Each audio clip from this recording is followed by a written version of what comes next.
We've got quite a few people in the room. You'll be joining us later. Hello, everyone, and welcome to the first virtual event in Bad All Year interviews with crime writers. My name is Catherine Dupolou-Ménager, and I'm the Artistic Director of Bad Sydney. I'd like to begin by acknowledging the traditional owners of country throughout Australia. We recognise their continuing connection to land, waters and culture, and pay our respects to their elders, past, present, and emerging. For those of you not yet familiar with Bad Sydney, we're an annual festival celebrating all kinds of crime writing, true crime, fiction, social justice, really anything to do with crime. We have an annual festival and we run events throughout the year. The dates of this festival this year, I should say, to the 10th to the 12th of September at the State Library. So put that in your diary and make sure you can get there, because I think this year we'll actually be able to meet in person. We're not sure quite how many persons, but we should be able to be there. Now, before I start the interview, I'd like to thank our sponsor, the City of Sydney. I think of them a bit as oxygen in our lungs, because if we didn't have their support, it would be very, very hard to breathe. Thank you very much to the City of Sydney, and thank you to our bookseller, Better Read Than Dead. And now to tonight's interview.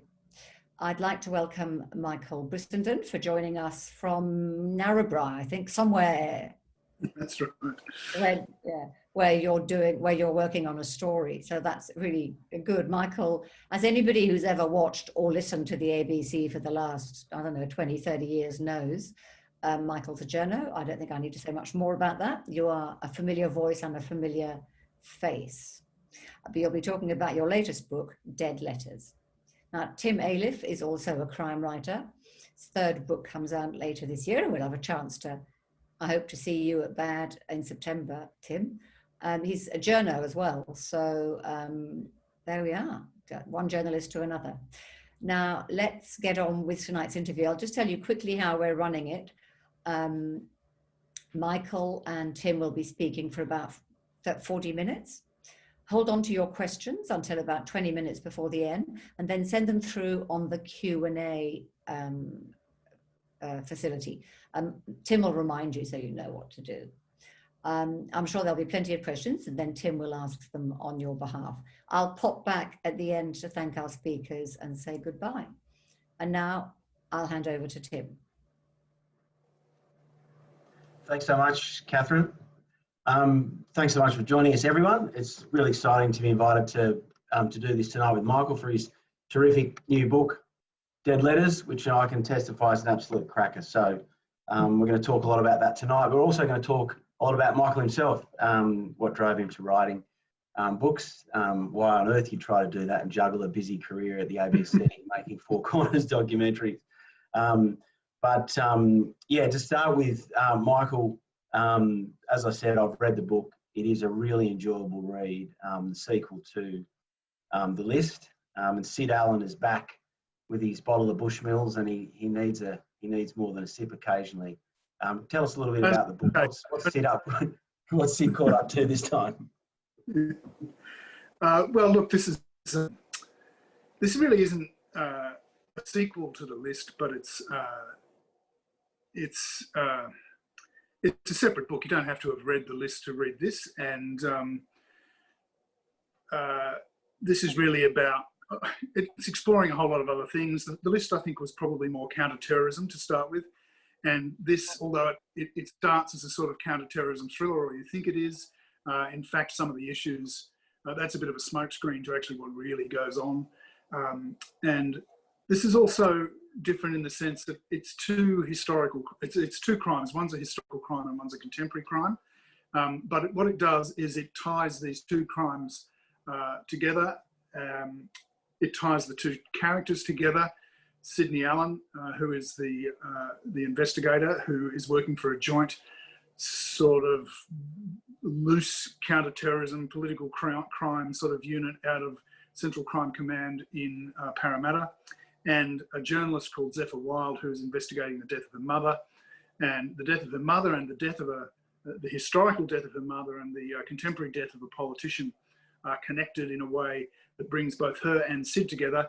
And as they investigate this crime, they uncover a sort of legacy of corruption, political and criminal and police corruption that stretches back 20, 30 years.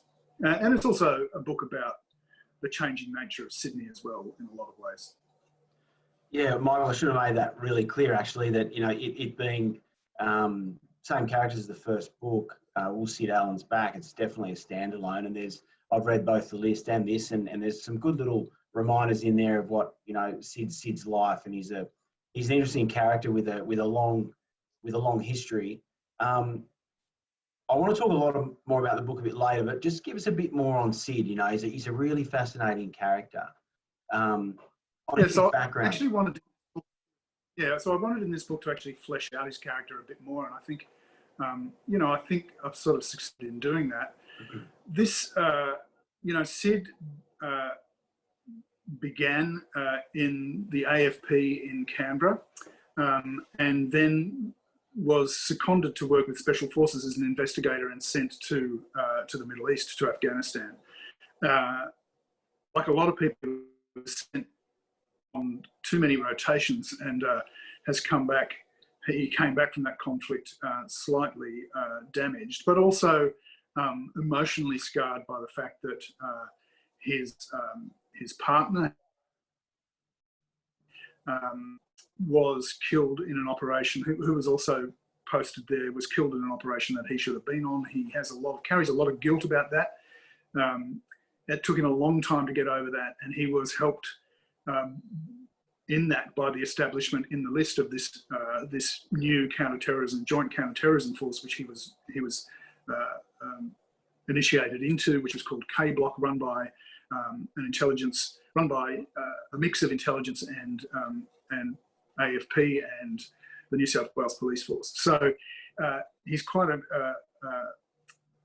fragile character in some ways, but I also wanted to go back to his childhood because he grew up in Griffith in New South Wales. His parents were they were small plot farmers in Griffith, and they were surrounded at that time by the Italian community, all of whom seemed to be doing a lot better than they were for reasons that become obvious, and of course go to the drug activity that was happening in Griffith at the time. And his father mysteriously disappeared when he was 9 years old and was found dead. So he has this sort of hole that he's carrying from his childhood as well, which he's also trying to deal with. But he's not a completely damaged individual. He's just, he's sort of multifaceted, multi-layered, and he has these things in the past that he struggles with, like a lot of people. Yeah, he's a great character, and great characters really, that do make, for great stories in the sort of plot that you've written. I do want to talk a bit more about the book and the characters a bit later, but I'm actually keen to talk a little bit about you, so that our audience tonight gets to know a little bit about you, because you've also had an interesting life. US correspondent, you've been a correspondent in Europe as well, and you know how to dig for a story, with the sorts of investigations you do with Four Corners. Before we get to that, let's go back to Brisso as a kid. So when did, what are the kind of books that drew you in, and when did you know you had, more than a book in you? Yeah, that's a sort of big question too. Look, my father was a writer, so I was surrounded a lot when I was young by books. Books were a big part of my childhood.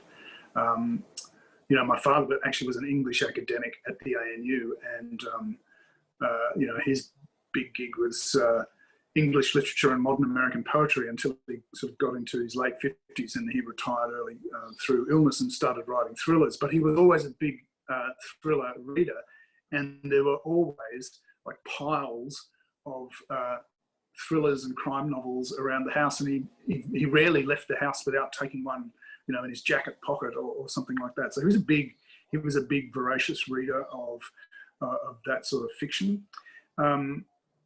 So I was around that all the time. But when I was very young, the things that I remember my first reading experience was being read Greek myths, by my father, who sort of, had this big thing about Greek myths, and that's the first thing that I remember, first book I remember being read too. As I got into my teens, I became quite interested in science fiction, and I read quite a lot of Arthur C. Clarke and Frank Herbert and Dune, and all of that. I loved reading. I also loved reading history, so I read a lot of history, a lot of modern history. So I was quite, quite diverse in my reading, quite young, and I think, I always thought that at one stage it was something I was going to do. To be honest, I didn't really know when that was going to be, and I tried a couple of times. One in particular, I tried when I was quite young and never quite got there. About 25 years ago, I tried again, and I actually did write a 90,000 word manuscript, which was rejected by everybody it was sent to, and quite rightly, I would have thought. So I wasn't, I think I wrote successful books, or books that actually worked when I was ready. It was the right time. It took me that long to get to that point, and I think my experience over the years has helped me a lot in, as you say, 35 years of journalism. I think you learn quite a lot as a correspondent about story. We are essentially storytellers, but writing a novel, writing 100,000 words and making it work is something that took me a long time to feel confident about, and also I think to be able to do. I think it's not uncommon, is it, for when people ask, so how many books have you written? It's sort of, well, I've had this many published, but I've got a couple more in the drawer that will never see the light of day. And I'm just like you. I mean, I've got a couple, 2.5 in a drawer that won't see the light of day, but I don't regret at all that they were not published, because actually they weren't good enough and I wasn't ready. So that kind of growing as a writer is really important, isn't it? Well, it is. It's a learning experience too. You try and you fail, and I'm in awe of people who can do this in their 20s. I really am. I could never have done it. I would never have had the discipline to do it, and I don't think I would have ever have had the confidence in a way to do it. But I accept there are lots of people who can and have done it successfully and have written great books. It just took me a long time to be able to do it. And I think you're right. Ask any published author, and there's at least one, if not 2 or 3, unpublished manuscripts sitting in the bottom drawer that won't see the light of day and probably shouldn't. It's we write and learn. We write and learn, exactly. So we first met, it's about 12 years ago now, I think. I also, for those on the line watching, work at the ABC, and I was sitting in a little studio in Melbourne. We just launched ABC News Breakfast, just as you're landing in the US to cover Barack Obama's inauguration and first term. What was America like then, and did you see Trump coming? No, I didn't see Trump coming, really. I mean, look, America then, my contrast is the inauguration of Barack Obama, where there was, I don't know how many, they suggested 1 million people. I mean, the mall was just absolutely packed. The atmosphere was euphoric. There was a sense that America turned this amazing corner, that, the whole idea of hope was everywhere, that this would somehow have an extraordinary impact on American life and society, and would somehow wash away some of the more distasteful elements of American racial history. It would be some sort of biracial, multiracial moment that would be so fantastic for the United States. That was the feeling, and there was so much euphoria and lots of young people who felt euphoric about it. But I mean, clearly the the weight that was put on the Obama presidency and the expectations that were put on the Obama presidency were never going to be met. And it was also pretty clear pretty quickly that a lot of people felt quite aggrieved by that, in a way that there were a lot of people who did not accept that a black president, and there was the early signs of a growing division that was sort of based on not so much, well, it was sort of based on race, but also on class. This idea that there's a sort of creative class, an urban creative class, and a sort of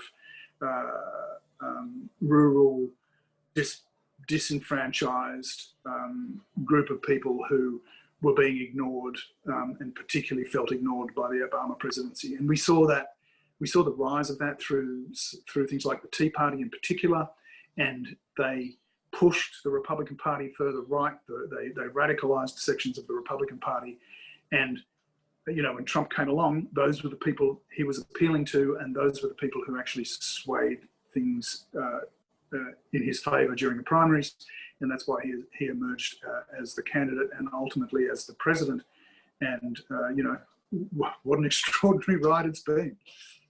Yeah, and it's I guess his rise, and what we saw that you've just run through there in terms of that hope with Obama, but then it also sparking that kind of descent, if you like, that growth.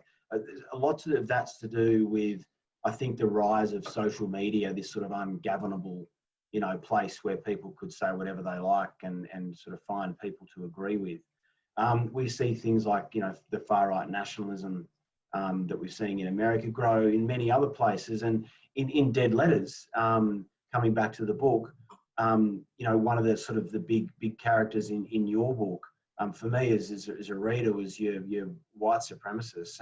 And we're talking more about white supremacists, not just here, but around the world, but especially here. I mean, I think ASIO's has said that they're, spending at least something like, 30% or something of their budget, or if not more, on trying to tackle that kind of issue in Australia. But with the white supremacists, and while I was bringing us back to the book, in Sydney, you've got this really complex, but this sort of this web of organised crime. And modern Sydney is not like the old organised crime of the past. You literally have, very different organised crime groups, and they become strange bedfellows in Dead Letters, don't they? Yeah, well, look, it's one of the interesting things that I wanted to sort of try and talk about in the book was, for a start, yes, you're absolutely right. These sort of new right-wing white supremacists, they've been around for a long time, but, as we saw in the Christchurch massacre, they've been sort of emboldened and empowered by social media. They are having a much bigger impact on us in a sort of societal sense. They're also having a big impact in criminal networks. And, one of the interesting things that's happening, that's happened over the last decade or so, and sort of is becoming really apparent, is that those old tribal criminal networks are no longer as tribal as they were. It's not unusual for Middle Eastern crime groups to be cooperating with Balkan crime groups, to be cooperating with bikies, to be cooperating with the old Italian mafia groups. There's the introduction now of the Mexican drug cartels as well into all of this, and throw into this as well the sort of white supremacist groups who, in Dead Letters, are sort of like the foot soldiers for this this network of money laundering, which involves all sorts of webs and connections of all these groups. I just think that's a really fascinating development and a really interesting idea to explore. Because as we know, in Sydney, there was that, the infamous or the famous crime squad, the Middle East Organised Crime Squad, which was set up specifically to deal with Middle East organised crime. And of course, now it's just called the Crime Squad, because it's not just Middle East organised crime. in many ways it never was, but that was, but now those groups are across this sort of cross-cultural referencing and all sorts of people working with each other who, traditionally never would have. So it's a really interesting development. It was something that that I wanted to explore in the book. And I think it sort of that brings out the journalism, and this is not this is a work of fiction and a really entertaining one at that, but there's a lot of truth in it. And I think just researching the book, you've been a national security, correspondent for the ABC as well. You've done a lot in that sort of, you've got some good contacts. So without giving out naming names, who are the kinds of people you've been talking to for this book? Yeah, look, that sort of information does inform your writing. I mean, it can't not inform your writing, and that's sort of one of the reasons why writing in this space is so entertaining.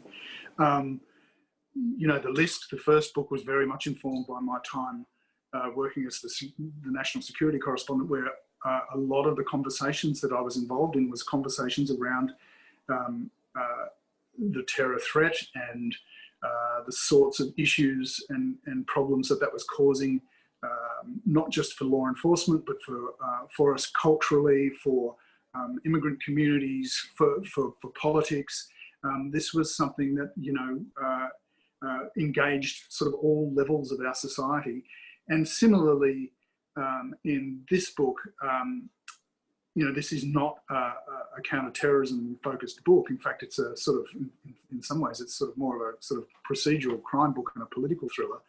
But it is undoubtedly informed by a lot of the things that, the discussions that are around, as we were talking about, the fact that these criminal groups are converging, that there is a sort of a far right issue that people are dealing with. And I spent a lot of time for this book talking to former detectives and current detectives, and one detective in particular who helped me with a lot of the detail to try and make it as authentic as possible. And I think that authenticity is something that, when you're reading these books, of course they're genre fiction, but they're not fantasy, right? You sort of got to believe in the world that you're inhabiting.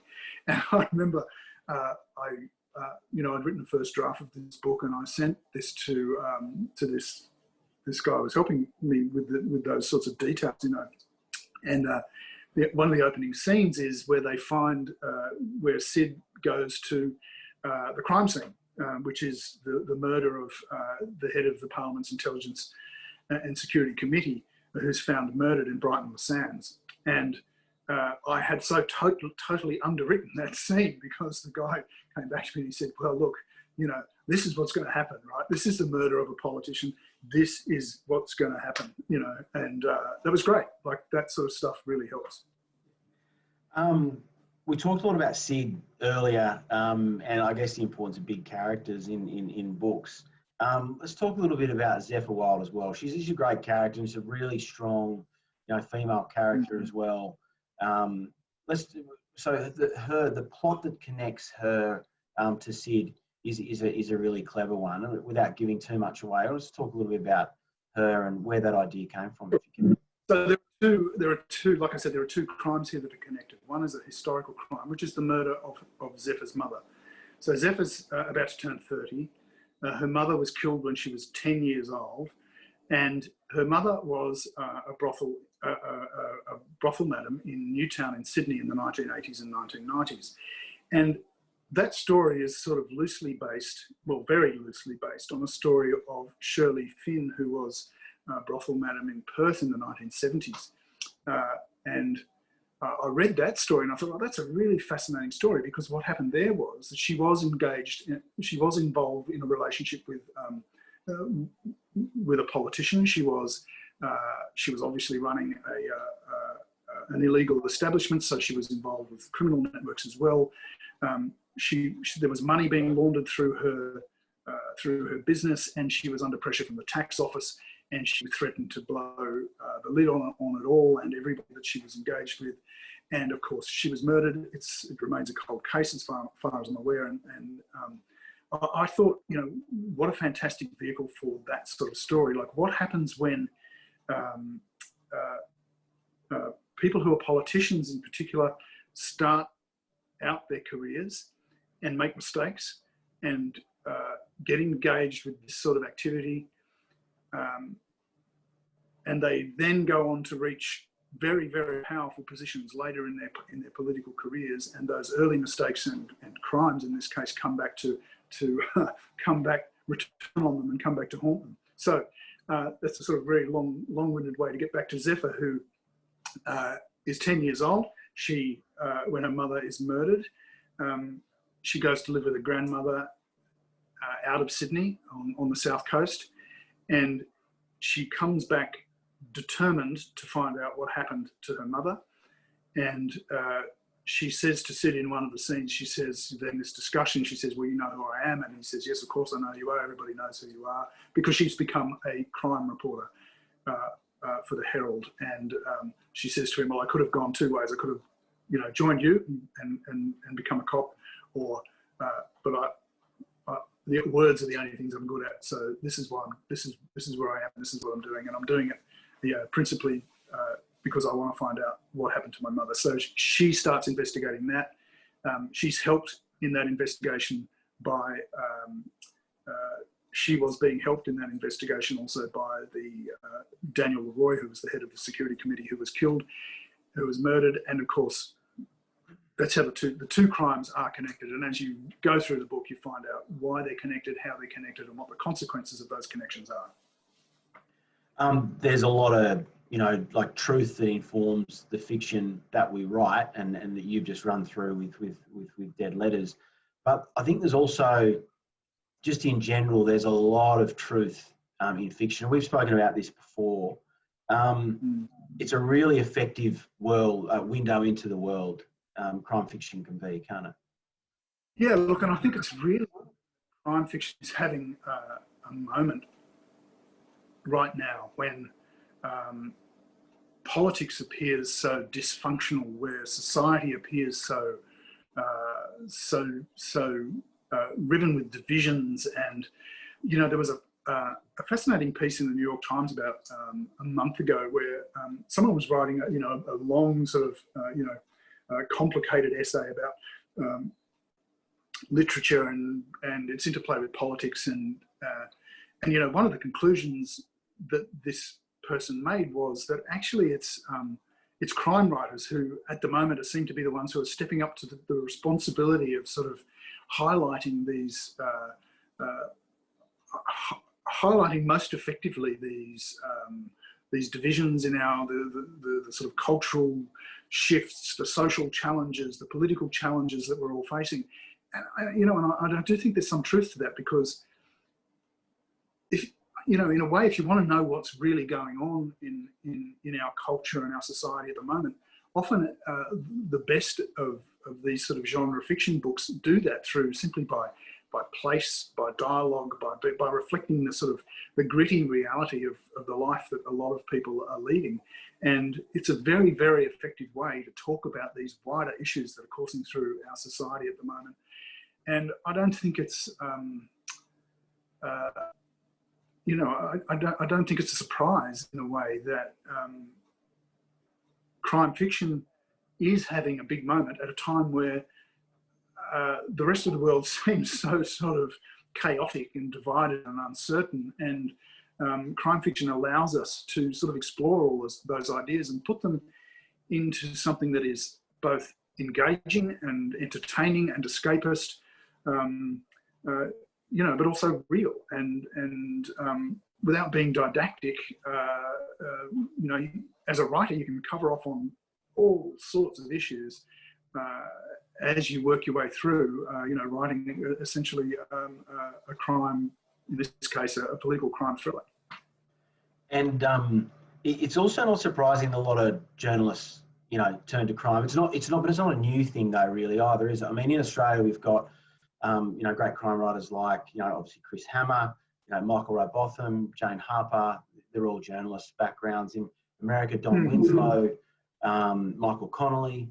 But even further back, I mean, we've spoken about this before, Rousseau. A lot of these. Yeah, look, it's one of, isn't it? It's one of these things that people, we get asked all the time, as journalists who are writing fiction, well, why is it that journalists are suddenly writing fiction? And like, I find that question quite surprising in a way, because we're storytellers, right? Essentially, that's what we are. We've spent, in my case, I've spent 35 years working as a journalist, writing, storytelling is what I do. The difference is that as journalists, we tend to be writing other people's stories, and we're doing it, they determine where those stories go. In fiction, we get the chance to determine wherever we want the story to go, which is, incredibly liberating in so many ways. But, essentially it's stories. And there are so many, you can go right back to Charles Dickens, George Orwell, Graham Greene, P.G. Wodehouse. I mean, there's so many of the great writers have been journalists. And, I'm not saying that great writers have to be journalists, but the thing that surprises me is people are surprised that journalists are writing fiction, when I think, journalists have been writing fiction alongside their day job for, quite a long time. Yeah, I mean, there's a long list, isn't it? Tom Wolfe, Norman Mailer. I mean, we could talk about all those names forever. And, great journalists before they were great, great authors. Something else another question I wanted to ask you is, there was a bit of a craze in Australia with, sparked by Jane Harper, and some very good books, written crime thrillers set in regional, like rural crime noir, I guess. But, one thing we have in common is Sydney is the backdrop for a crime novel. I guess Peter Corris did that years ago for a long time too, and did it really well. So telling the story of a modern Australia, I think, why is Sydney and why is a city, so important for you? Well, I think it's fantastic that Australian crime fiction is having this sort of massive moment, and I do think it has been driven by, what we're calling bush noir or dingo noir, or whatever the phrase is that people are using for it, and and it's great, and it's sort of the polar opposite of Scandi noir in a way. Scandinavians are cold and sparse, and Australia's dusty and hot and just as sparse, and place and the environment have such an important role to play in those books. But actually, I think Australian cities are unique as well, and the environment in Australian cities are unique, and as a place, it's unique. There's no city that's like Sydney, and it's the sort of things that are coursing through Sydney at the moment, and historically, are so interesting and fascinating, and uniquely, in many ways, uniquely Australian.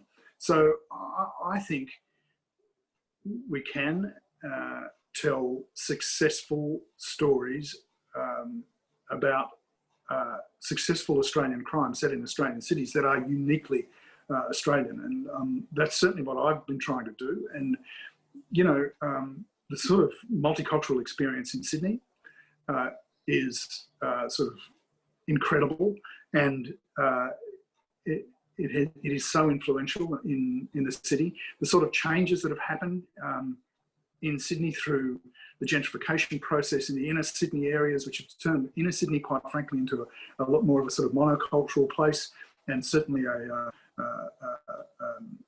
mono-class sort of place. I mean, the hollowing out of the working class from the inner city is something that's happened over the last 30, 40 years, and it has changed the nature of inner Sydney immeasurably, and I think that part of Dead Letters is a little bit of a lament for that in a way. I think we've lost a lot in that.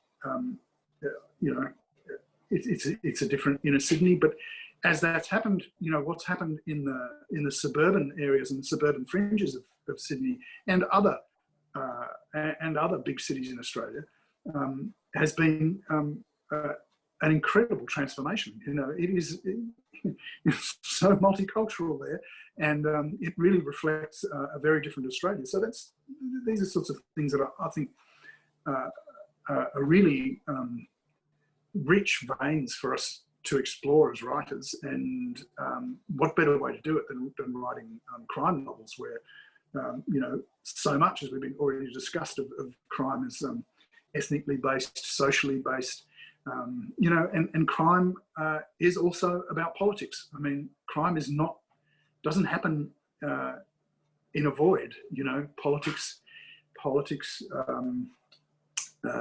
Crime is often a consequence of political decisions. So all of that mixes closely, frenetically, and feverishly in a place like Sydney. And you know, so what a great place to write a crime book. I mean, you know, we're not the first people to do it, but I hope that the sort of focus that Australian crime has been getting from you know, the sort of the rural noir focus is going to spill over a bit into in more broadly into the sort of books that I'm writing and you're writing. Yeah, we can hope. We can hope, Brisso. We spoke about some. We ran through a lot of names of some great writers. You know, when we're talking about the journos that have turned to writing. What are some of the writers? I mean, what do you read now? What are the writers that you admire? Who are the writers you admire? Well, you know,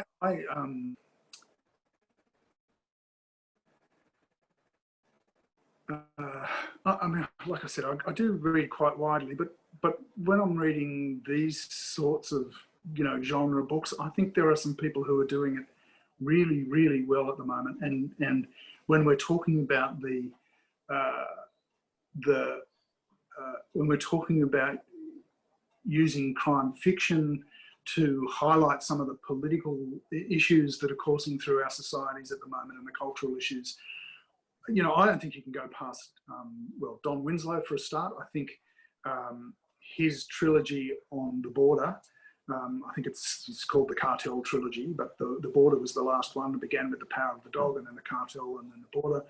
Over a period of what, more than a decade, that is probably the best chronicle of the drug wars that I think has ever been written. And it is also an extraordinary commentary on the American political system and the sorts of stresses and strains that system's been under. I mean, the border is essentially Donald Trump and Donald Trump's America, without mentioning Donald Trump by name. You know, that, to me, that encapsulates exactly what I was talking about how you can write this, you know, incredibly engaging, complex crime fiction that touches on all of these issues, that is not afraid to sort of highlight some of these things in a very, very bold way.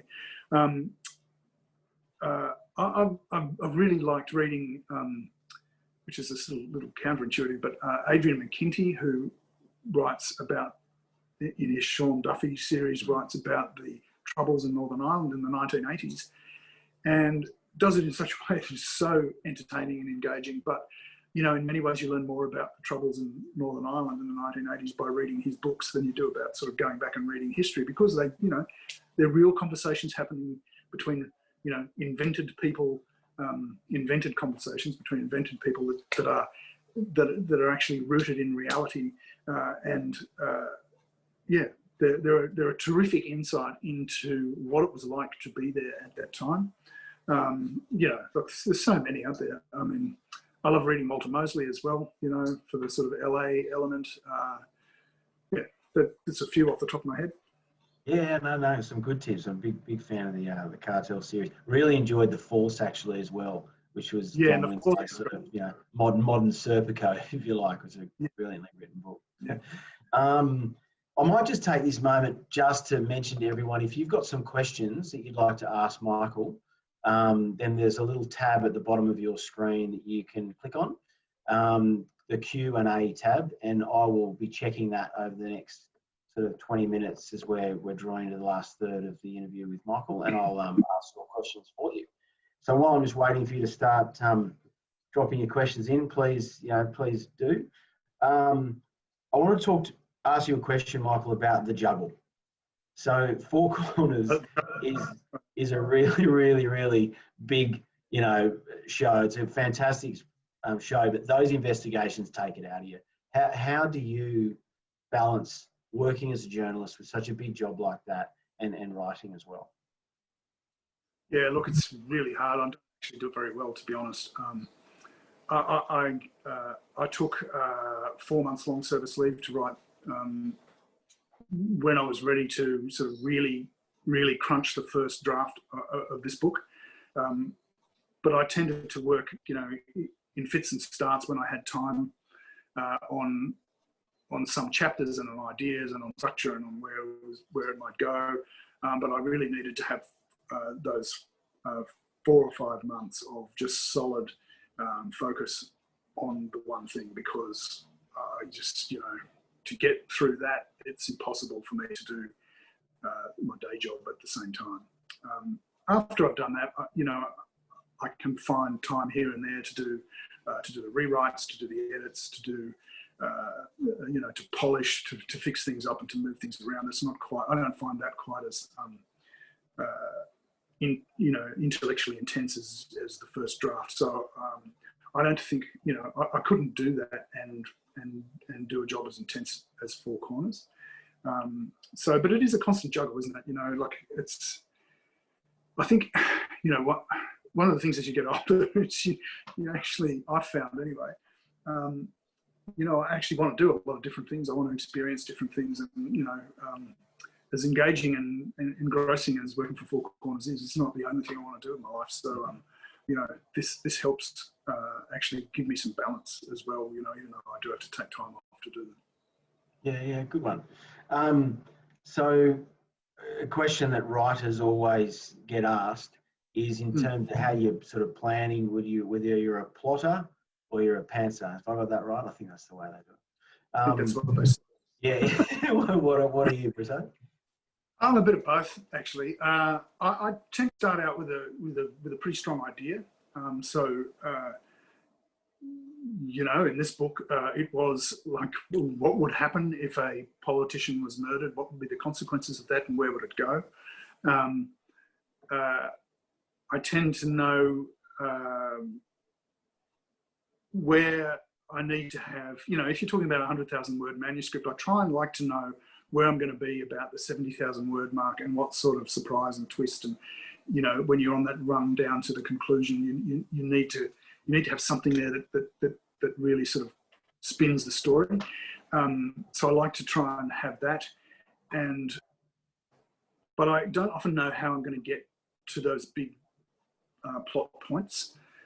Sometimes I know the end. In fact, I thought I knew the end of this book, but actually it changed, which was good, and that's the right thing. But I sort of knew what I was working towards, and you know, broadly it remained the same, but there were some significant changes. So as I'm going, I'm a big whiteboarder, so I'll be whiteboard plotting quite a lot, and I'm often I know where I'm going to be in 3 chapters from what I'm writing, but I don't really know where I'm going to be 6 chapters, but I know also where I'm going to be 15 chapters. So there's a whole lot of stuff in the middle about how to get to those places that I don't know. So it's a long way of saying I'm a sort of a plotter, but I'm a pantser as I plot. Yeah, Kerry actually asked that question pretty much as I was framing it in a different way, but I'm reading her question here, and pretty much all of it's been answered there. So I'll just move. I've got another question from Jane Whitten. Hi, Michael. I was in Moscow in the 90s working at the Australian Embassy and met you once. Love the list. Right. I'm looking forward to reading Dead Letters. How do you switch from journo to writer? What process do you use when changing your writer's hat? From Jane. Yeah, that's a really good question, and that's great that you're in Moscow in the 90s. Like that was, you know, for me, just briefly digress here, that was probably one of the most formative experiences of my career. You know, we were all there. Everybody who was there seemed to be on their first posting. Everybody was young. It was incredibly exciting. It was like the most amazing story in the world. No one knew where it was going, and a lot of those people, you know, there were at that time as well. Journalism was so huge. So you know, every American newspaper had a correspondent. You know, the Baltimore Sun had a correspondent. The Times-Picayune in New Orleans had a correspondent. Everybody had correspondents. There were so many English newspaper correspondents. There were Europeans, and so many of those people have remained incredibly close friends, and we're still we still have, you know, very strong connections all over the world as a result. That's a long way of getting back to saying, like I said, I think we are storytellers, and the difference between writing fiction is that it sort of uses a different muscle, and the trick about writing fiction is not to make it read like it's researched. I like to rely heavily on place and dialogue, and not to give too much away to the reader as they're reading. You don't want to tell the reader everything. You want to leave room for the reader to come to their own conclusions about characters and about where this is going and about how people interplay with each other. Whereas in journalism, you're often just going bang, bang, this happened, this happened, this happened, this happened, this is why, that, and you're being very, very straight and particular about it. And in fiction, you need to leave room for the reader to actually feel like they are really engaged in the discovery of the story. And to me, that's actually quite a liberating experience. That's one of the things I really, really enjoy most about it, is exercising that different writer's muscle and pushing a story somewhere where I want it to go, and sometimes being incredibly surprised myself about where it goes and what the motivations for those characters doing those things are, So sometimes it's quite a surprising journey for the writer as well. It is amazing how it has become so exciting that sometimes you can't type fast enough when you've got something. Those are the good days, Tim. Yeah. Oh, yeah. No, there are days when you want to bash your head against the keyboard, and I find, I don't know what you do. I'll go for a walk or something, or Bryce Courtney used to say. I interviewed him once, actually, just not long before he died, actually, and had a great conversation with him. He's in my job as a journalist, he's a lovely guy and with a big imagination, and he used to say the secret is bum glue. Just sit there, and it'll come. And people say that about, have you ever suffered, I get this asked a lot too, have you ever suffered writer's block? And actually, I haven't. And I think that's part of the journalism training as well, in a way, is that, we don't have the luxury of writer's block. There's a deadline that's got to be filled. You've just got to write it. And a lot of that discipline applies to, to writing fiction. It's just sit down and write it. You can always chuck some of it away or all of it away, but often you'll find when you actually sit down and start writing, some good stuff comes, some good stuff comes to people who just sit down and do the work.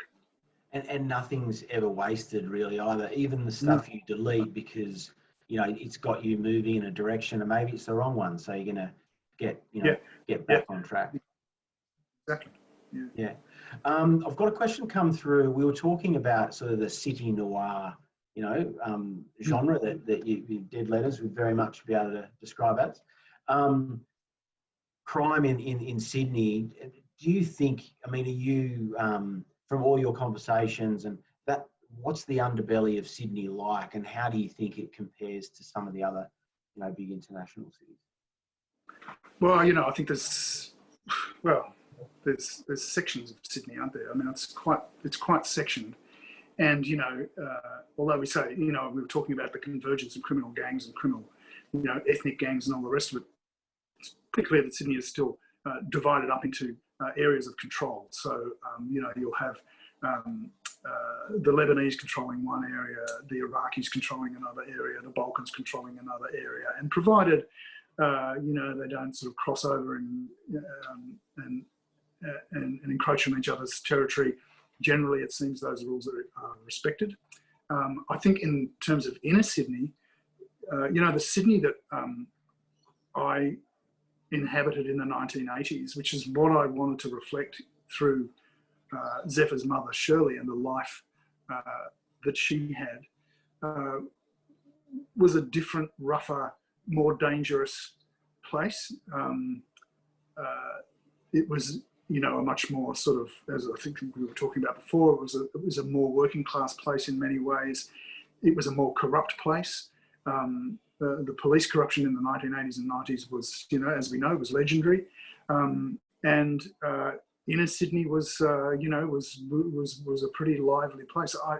I get the impression that it's not quite as lively as it was. It's certainly, you know, there's probably a lot of white collar crime going on in places like Surrey Hills, and you know, where it costs, you know, nearly $2 million to buy a house.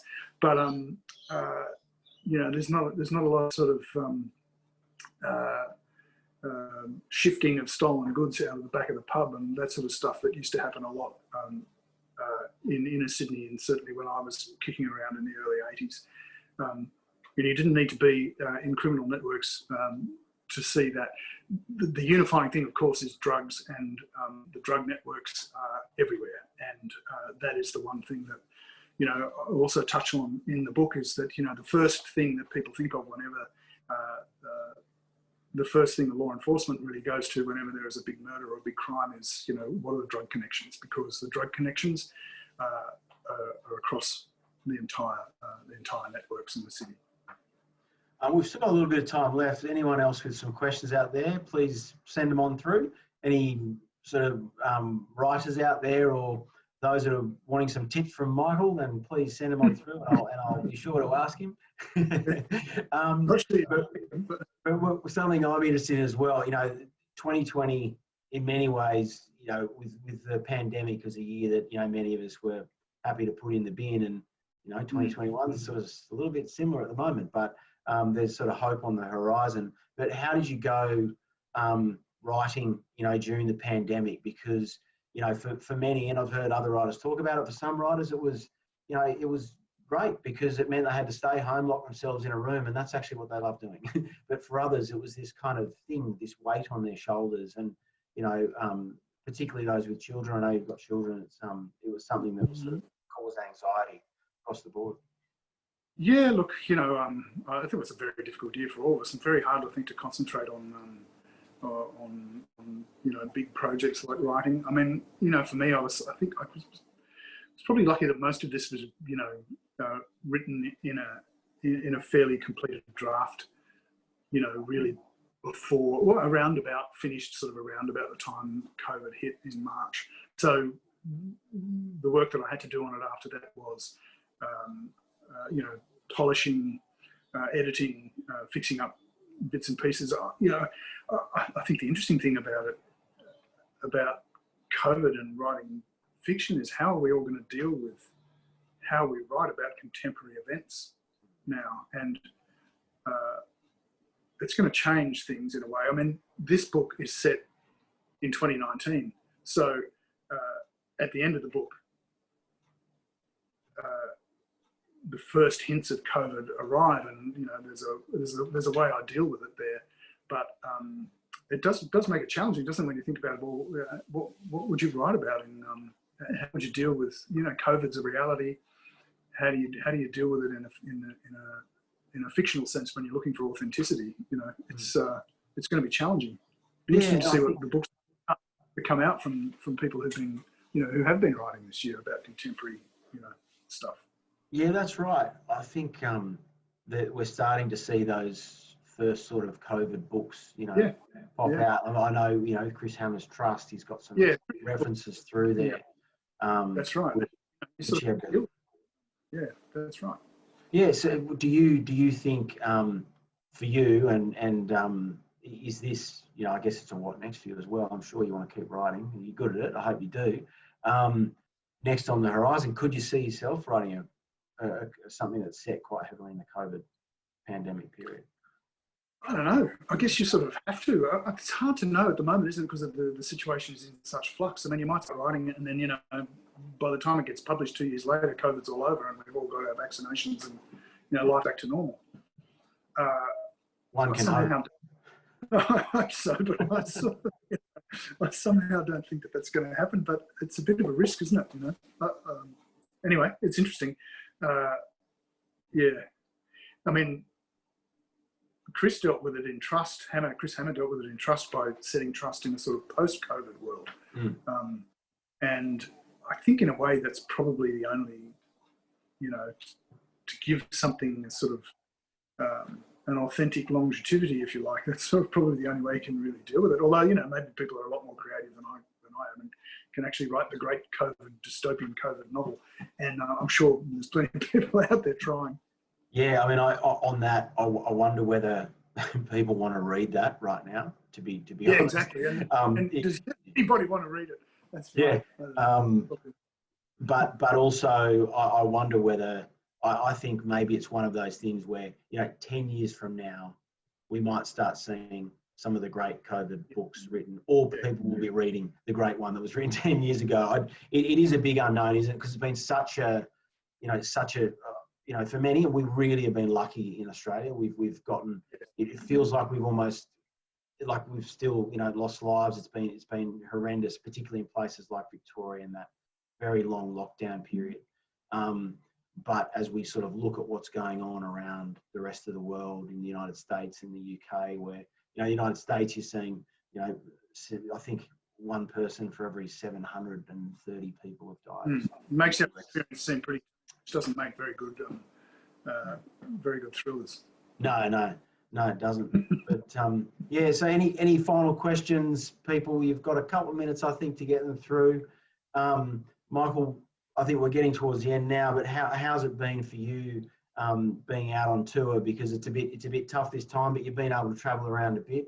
Yeah, it's interesting, isn't it? I'm really hoping that things do loosen up a bit and the writers' festivals come back and all that sort of stuff, because it's so much fun engaging with people who read the books, and it's as good as these things are, they do feel a little dislocated, don't they,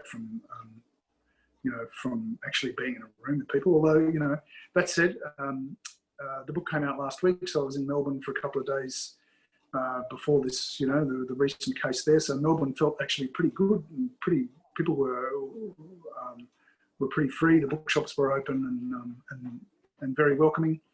And I did something at the ANU this week in Canberra. I mean, of all places, has hardly felt the impact of COVID at all. And honestly, there was 150 people in a big theatre, and it was fantastic. So I'm hoping over the next couple of months or so, it would have been hard. It would have been hard coming out with a book this time last year. I think it's a bit easier. It's quite a lot easier this year, but still has its hurdles to overcome for sure. Yeah, no, I do feel for a lot of those, particularly those first-time writers and relatively unknown writers last year. That's really tough. But look, there's lots of books being sold, and thanks to all the people for jumping online for this, tonight, because it's great. People love books, and people like Michael and I love writing. And I'll leave a final word here to Chris Hammer, who did the event with you in Canberra, and he's got this cover quote: "Utterly compelling, with dead letters, Brissenden joins the top ranks of Australian crime writers." And I can testify to that. Really enjoyed the book. It's a real page turner. Thank you. As we've been talking about, there's a hell of a lot of truth in it too. So enjoy it, and it's all yourself a copy. That's a great note on which to end. I think it was a great conversation, and absolutely a great note on which to end. It was really wide ranging too. I really appreciated the way that you discussed a whole load of different subjects and how Michael's background in journalism is impacted on his writing. And yeah, what will the COVID crime novel be? Maybe you're right, and it'll be in 10 years' time when we've just got a bit of distance. But who knows? I've seen little bits about COVID in books. One of Val McDermid's latest books got Lockdown Beginning. But anyway, we'll see what happens. So if you haven't got your own copy of Dead Letters yet, order it online or by phone from our bookseller partner, Better Read Than Dead, who will send it to you postage free. And you can also, of course, order Tim's books from Better Read Than Dead. Now, I'll end by whetting your appetite about our next event. We'll be moving to the USA to meet a great thriller writer. I can't actually tell you who it is yet because I'm waiting for the final confirmation. So I'll leave you on tenterhooks there. But one thing that I won't leave you on tenterhooks about is really exciting news. So thanks to our wonderful supporters, the City of Sydney, we're starting a Bad Book Club very soon. So it's going to be a podcast, and you can join via Facebook. We'll feature books from great Australian and international crime writers, and we'll give you plenty of time in advance so you can start reading, and then you can join the discussion. Well, look, I hope you've enjoyed the evening as much as I have. Thanks again, Michael. Thanks very much, Tim. Thanks, Catherine. Thank you, Tim. Fantastic. Yeah, thanks, Michael. Thanks, Catherine. Really enjoyed it. Good. We'll see you all again in a month or so. Now, if you're not all members of the BAD community, join our mailing list, hop on our website, and we'll see you again soon. Bye.